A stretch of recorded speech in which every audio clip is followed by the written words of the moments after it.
Bienvenidos al canal educativo de la Escuela Militar de Medicina de México. Hoy nos adentramos en uno de los capítulos más oscuros y a la vez fascinantes de la neurología militar, el torpillage, una terapia de electrochoque que nació en el puro caos de la Primera Guerra Mundial y que puso frente a frente a médicos y pacientes en una batalla increíble por la mente, el cuerpo y el deber. Para entender esta compleja historia, vamos a seguir un camino muy claro. Primero, ¿qué era exactamente la neurosis de guerra? Después, nos meteremos de lleno con Clovis Vincent y su método, el torpillage. Analizaremos el juicio que lo cambió todo, veremos quién fue su sucesor y cerraremos con el legado sorprendente que todo esto dejó en la medicina moderna. Vámonos a las trincheras. La Primera Guerra Mundial no solo devastó paisajes, desató una verdadera epidemia de heridas invisibles, de trastornos psicológicos a una escala nunca antes vista. Los médicos de campaña se encontraron con manifestaciones clínicas que simplemente no entendían, como la camptocormia. Soldados de pronto doblados por la cintura, sin ninguna causa física aparente. Era un completo enigma. Ahora, para entender la respuesta de los médicos, hay que tener en cuenta las ideas de la época. Estaban muy influenciados por Joseph Babinski, quien había definido la histeria como pitiatismo. ¿Y eso qué es? Bueno, básicamente que era una condición que se podía curar por persuasión. Pero aquí está el punto clave. Su definición era tan ambigua que no había una línea clara entre un trastorno real y, pues, la simulación. Esto sembró una desconfianza tremenda hacia los soldados.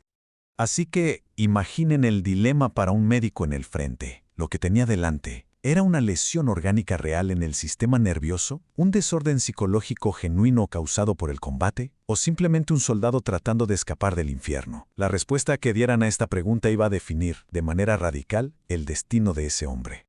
Y es justo en medio de esta incertidumbre que aparece nuestra figura central, el doctor Clovis Vincent. Pero ojo, él no era un neurólogo de escritorio. Vincent había estado en las trincheras, había sido soldado, y esta dualidad, esta doble visión de médico y combatiente es lo que va a forjar su aproximación tan controversial. Estas dos imágenes lo dicen todo. A la izquierda, Vincent en uniforme en el frente. A la derecha, una caricatura de la época que es mordaz. Lo llama Vincent de Pauls, un juego de palabras increíble.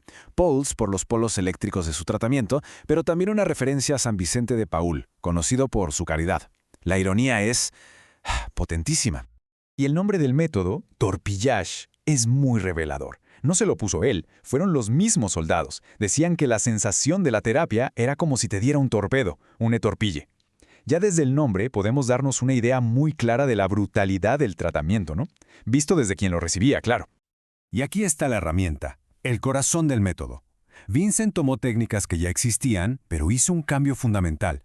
En lugar de la corriente farádica, usó corriente galvánica, que es muchísimo más intensa. Él le llamaba psicoterapia persuasiva, pero en su cabeza esto era una batalla, una confrontación directa contra la enfermedad, y si hacía falta, contra el propio soldado para devolverlo al frente.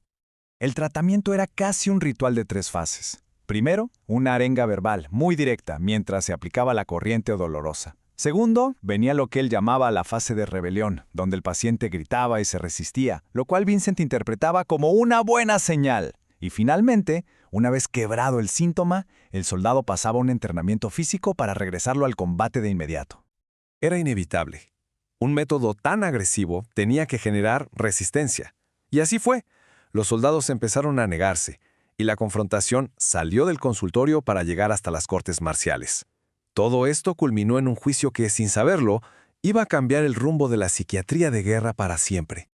Miren cómo se aceleró todo en 1916. A principios de año, un primer aviso. 3 soldados que se negaron al torpillage fueron absueltos. Pero en mayo, la bomba estalló con el caso del soldado Baptiste Deschamps. Él se negó y además tuvo un altercado físico con Vincent. El juicio fue un escándalo y la sentencia tan leve que recibió Deschamps fue la gota que derramó el vaso. Ese veredicto fue el punto de quiebre. La clemencia de la corte se interpretó como una desautorización en toda regla del método de Vincent. Su famoso centro de tratamiento en Tours fue forzado a cerrar. Y Vincent, humillado, ¿qué hizo? Pidió su traslado de vuelta al frente de batalla. Pero bueno, el problema de fondo seguía ahí. Cientos de soldados seguían sufriendo neurosis de guerra. Con el centro de Tours cerrado, otro neurólogo muy importante, Gustave Roussy, vio la oportunidad de tomar el relevo. Su idea era continuar con la terapia, pero con una estrategia diferente, una que no provocara tanta hostilidad. Este es Gustave Roussy. Fíjense en el apodo que le pusieron, el Pétain de la neurología. Lo comparaban con el mariscal que aplacó los motines del ejército. Su misión era esa, apaciguar la rebelión de los soldados contra la electroterapia. Quería ser más estratégico, más gradual. Comparemos los métodos. Vincent era directo, confrontacional con su corriente galvánica. Rossi, en cambio, era más sutil, al principio. Empezaba con corrientes farádicas suaves para ganarse la confianza. Pero si el soldado no mejoraba, el método de Rossi escalaba rapidísimo a corrientes muy intensas en zonas hipersensibles como las plantas de los pies o el escroto, y además le sumaba castigos disciplinarios. La rivalidad entre ellos era brutal. Para muestra, esta frase de una carta que Vincent le escribió a Rossi desde el frente de batalla al enterarse de sus críticas. Le dijo que él se había ido al frente real, donde la gente se esconde en trincheras, no el frente al que se va en auto. Una acusación directa de que Rossi era un teórico que no entendía la cruda realidad de la guerra. A pesar de su enfoque más refinado, Rossi también fracasó. Los rechazos al tratamiento siguieron aumentando. La historia se repitió en 1918 con otro juicio, donde 6 soldados recibieron otra sentencia simbólica, básicamente una desautorización oficial. La estocada final la dio un periódico, Le Popular, que en un artículo llamó al tratamiento por su nombre, tortura. Y eso fue todo. A simple vista, parece solo un episodio oscuro y vergonzoso de la medicina militar. Pero, paradójicamente, de estas controversias, de estas prácticas tan brutales, surgieron avances importantísimos que hoy son la base de la neurología y de la ética médica. El legado es profundo. Por un lado, la valiente resistencia de estos soldados forzó a la comunidad médica a aceptar que el trauma psicológico de la guerra era real. Esto fue un paso gigante hacia lo que hoy conocemos como trastorno de estrés postraumático. Y por otro lado, algo igualmente revolucionario. Estos juicios iniciaron el primer debate serio sobre el derecho fundamental de un paciente a decir no a un tratamiento. Toda esta historia nos deja una pregunta fundamental. Una que sigue resonando hoy, sobre todo en la medicina militar. ¿Dónde ponemos el límite ético? ¿Hasta qué punto la necesidad de un Estado en guerra, el llamado deber patriótico, puede justificar que la medicina se use como una herramienta de coerción? Es una reflexión que sigue totalmente vigente. Este análisis se fundamenta en la investigación histórica y las fuentes académicas que se muestran ahora en pantalla.